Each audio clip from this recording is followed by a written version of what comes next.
Hello, everyone, and welcome to yet another episode of Counterpoint Podcast. I'm your host, Mohit Agrawal, and today we'll talk about IoT and IoT connectivity landscape. I'm delighted to be joined by Kenta Yasukawa, who is the co-founder and CTO at Soracom. Soracom is a global cellular IoT connectivity provider and was recently named as a leader in Counterpoint's ranking of connectivity management platforms for IoT. Soracom recently got listed on growth market of Tokyo Stock Exchange, apart from getting investments from Suzuki Venture Fund. We'll talk about Soracom's focus areas, strategic investments, IoT connectivity landscape, and much more in today's podcast. Welcome, Kenta, to Counterpoint's podcast. How are you doing today? Thank you for having me. Yes, I'm doing great. I'm excited to be on the show. Thanks. So Kenta, a lot of our listeners might not be familiar with Soracom. So maybe we can start with you talk something about Soracom as a brand to our listeners.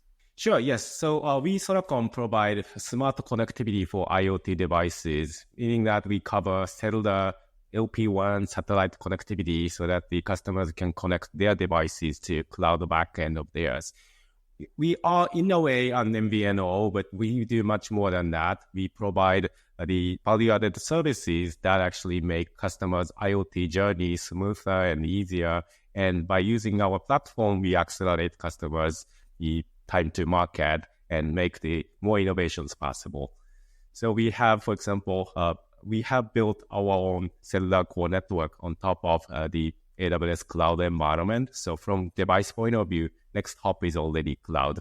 And we have our own software that actually offloads all the heavy lifting from the devices to our cloud side so that the customers can focus on their businesses and applications when it comes to IoT project development. That's what we do.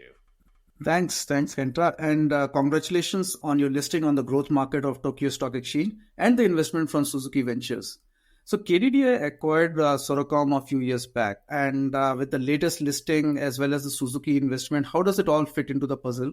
How do you plan to utilize the latest investment that you have got? Yeah, I think that's a great question. First of all, this achievement, we couldn't have done this without our customers and partners and their support. So we are so grateful for everyone. And yes, just as Mohit mentioned, we got acquired by KDDI back in 2017. So until the date of the IPO, we were part of KDDI group. And then we decided to become public, and we just did that on March 26th. So it's a very fresh news. And the reason why we did this and reason why KDDI decided to help us do this is to expand our platform technology and platform services globally so that we can support everywhere in the world through our connectivity platform and features that make the IoT project development easier. So we call it actually a swing by IPO. Swing by is a term used in space travel. You use the planet's gravity to assist your acceleration and also changing the direction. So KDDI is, of course, a big company. They are one of the largest telcos in Japan. And we became part of the group, and we provided our technology. And KDDI helped us to grow our business. And we actually, use the gravity to grow our company and accelerate. And then KDDI helped us to move even faster in the space so that we can actually support more and more customers worldwide. So that's what we did. And we are so excited about that. And KDDI, their CEO, Takahashi-san, actually came to celebrate our IPO on the day of the listing. And they've been always helping us, even after the IPO as well. And the Suzuki investment actually was also announced right after the IPO. So Suzuki has a huge market share in many countries. For example, especially in countries like India, they have a top share in the automotive and smart mobility devices. So we are excited about this partnership. They invested in us, and we are now discussing how we can make their smart mobility devices and automotives get connected to cloud backend so that we can achieve more and more together. So that's what it is about. So by having all the fund and all the partnerships that this IPO make possible, we can accelerate our growth in the global IoT market, and we try to achieve our vision, truly connected world by leveraging this. Yeah, and it's pretty interesting because a few days back or a few months back, Cubic Telecom, like a competitor of yours, also got investment from SoftBank. And they are also targeting automotive in a big way. So automotive, it seems, is going to be the next battleground for most of the companies. So what we'll do is we'll move on to talk more about IoT as an industry, IoT connectivity as an industry, the landscape over there. So if you look at IoT connectivity, it's a very crowded market with over 30 serious MVNOs there, and almost all the MNOs are competing in this globally. So what differentiates Soracom from your competitors? Yeah, that's a great question. So definitely we provide connectivity. So we sometimes, hear other players' names like MVNOs and MNOs. Well, fundamentally, we are offering IoT platform, and connectivity is one of the features. So we provide features for security enhancement and cloud integration, and also the device management, and et cetera, et cetera. So we can actually offload much more of all the heavy liftings in IoT development to our platform compared to pure connectivity players. One example is that when you use our connectivity, again, as I said earlier, the next hop is already our cloud environment. The customers, like tiny sensors and small constraint devices, they can send data to our endpoint using our connectivity. And you don't have to use full-fledged secure cloud-side protocols to do that. They can just send data to our endpoint by using simple low-overhead protocol. Like even just one single UDP packet is fine. And we extract the payload and call cloud-side API on behalf of the devices. By doing that, you can reduce the data usage and battery consumption on the IoT device side and still integrate with full cloud services. Since we have all these different kinds of value-added services to make IoT project development easier, we can actually differentiate ourselves, and we can acquire more happy customers who are accelerating their IoT project by using our features. And we sometimes actually collaborate with MNOs and MNO partners, since we have all these capabilities that the connectivity players may not have. We can actually offer these technologies to enable them to support their customers as well. So our relationship with KDDI started in that way, actually. So as we see more these smart devices in the world are connecting to cloud, we can actually work with other connectivity players to make sure everything is more efficient and sustainable and financially practical in IoT. Right. And so we track the cellular IoT module market very closely. And last year, it was for the first time that we saw a decline in the module market. And there was a modest decline of only 2%. But again, it was something that was not expected because IoT continues to grow significantly. And last year was a decline. So are you also seeing softness in the market? And what do you think are the current challenges that is preventing the growth in the IoT market? Yeah, as we see from our customers and demand from our our market, we see constantly seeing new applications and new IoT projects are happening.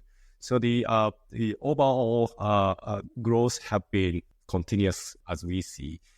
And when it comes to the IoT use cases, it's also changing. It used to be more like a small data transfer or telemetry type of use cases, but we also started to see a large volume of data coming from IoT devices, especially like a video surveillance type of use cases.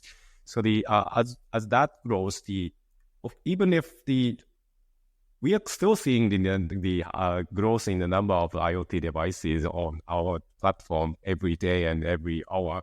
But at the same time, we also see the increase in the data amount. So the overall market will continue to grow. And I think this is going to be an important technology for the future. Right. And the value chain itself for IoT is very fragmented. You have players, multiple players. I mean, we last counted 7,000 players are there in IoT value chain overall. And then the players, they are getting very little out of that value chain and trying to get into other areas as well. So it's very fragmented. So what do you see? How do we solve this problem of value chain fragmentation? And as a connectivity provider, is there something that you can do? Yeah, so that's a very interesting question. So definitely, the demand or the use cases in IoT are so broad. So definitely, you can think of like telemetry, smart gas meters, and automotive, and all these traditional use cases as well. But we also see lots of interesting verticals growing. Like, for example, we have a customer doing beehive monitoring by using our cellular connectivity. We have seen customers connecting some of the animals in the farmer's field so that they can keep track of the location and health of those cows and some livestock.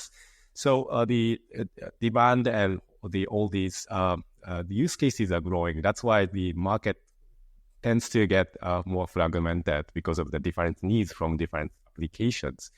But certainly, we try to provide a horizontal connectivity solution and value-added features that can be applied to all different types of use cases. So I think other partner companies, other solution providers will also try to kind of find the common needs and provide those functionalities. So I think over time, some successful businesses and successful applications will grow and migrate some of those fragmented market. And when it comes to like a platform players like ourselves, I think we keep enabling all different types of use cases and learn from that and provide a core common functionalities for all different markets that are currently fragmented.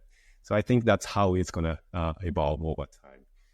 Right. And we also saw Qualcomm Aware and Telenor Complete platform that is there, that is trying to provide a service that is end-to-end, because on the devices side also there is a lot of fragmentation. There is a lot of certification issues that are there. So that's pretty interesting things that we are seeing on that side as well.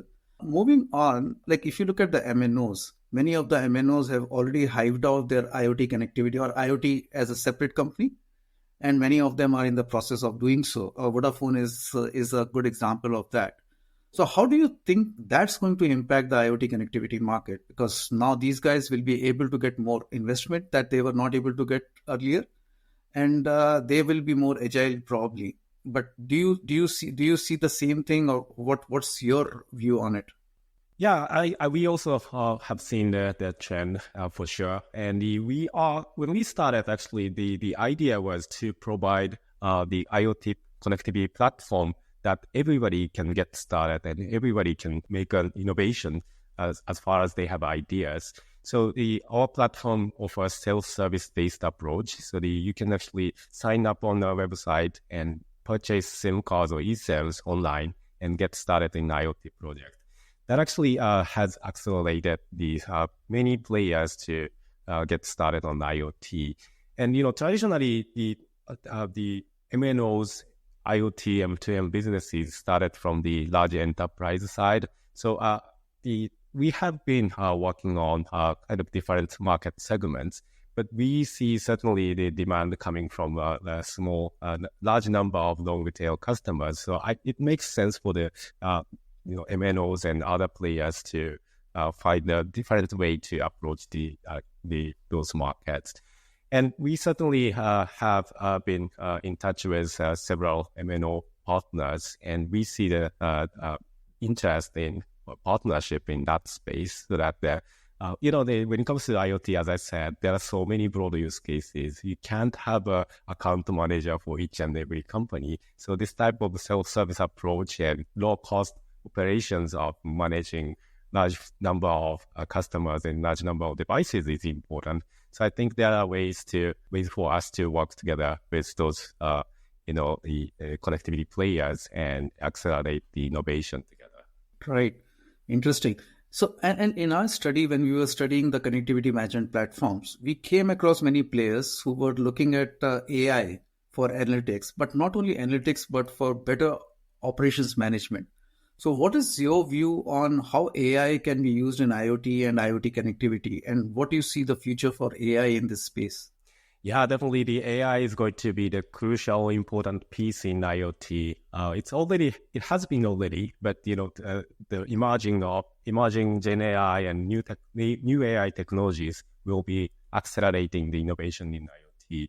So we have done several things in this space. So first of all, we are adding the integration to Gen AI so that whenever customers collect data to our platform, they can actually make use of Gen AI to analyze data. So for example, if you have time series data coming from sensors, you can click on our new button saying Ask AI and use that.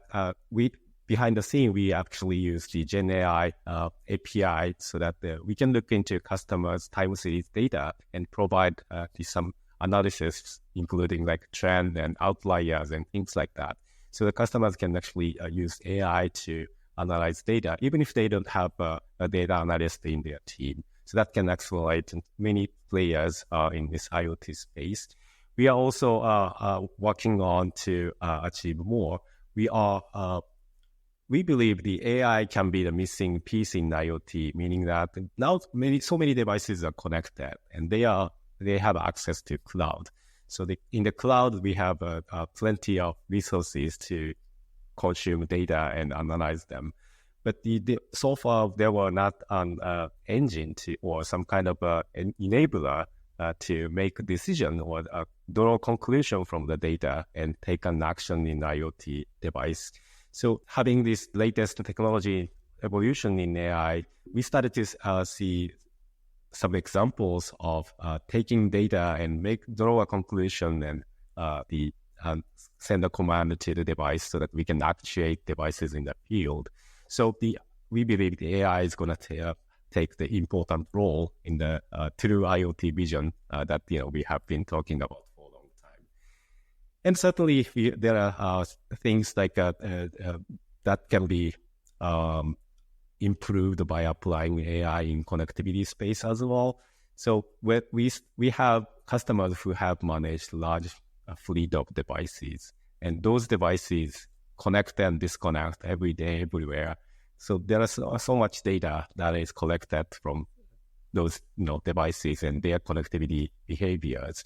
We are thinking of adding AI-based analysis on those connectivity fleet so that they can also get insights into their connectivity fleet, even if they don't have analysts working on the large number of devices fleet by themselves.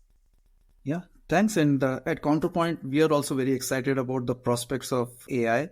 And we see many applications that are going to be there and many new areas that would open up with AI. So we are also very excited about it. And so I come to my last question, which is about, have you seen can you describe any innovative or interesting use case that you have seen on Soracom's platform? Yeah, I see so many. So it's kind of hard for me to pick one or two. But I get more excited when I see a use case that actually takes advantage of one device into a way that people may not have thought about. In that sense, we have a customer in Japan called Hello Light. They have built a connected light bulb. So light bulb is the integrated cellular module. And when you use it in the regular room light, when you turn on and turn off, the event is sent to cloud. So far, it's very simple, right? But the reason why I picked this is that the customer actually uses that event information to see if the elderly people living alone are doing the normal daily life in a healthy way without actually having invasive monitoring device such as sensors or cameras or anything. So the families they can actually see grandpa and grandma doing fine and doing well from remote without actually explicitly asking. And what actually is interesting is they also when something happens and when the events are not reported, they can actually talk to some local logistics company and ask them to check if they are doing okay in a natural way. If you don't want to just send ambulance or anything just because of that event, but they can work with local company to see, to just knock on door and see, hey, Mr. blah, blah, blah, are you doing fine? How are you doing? So that actually is a cool use case.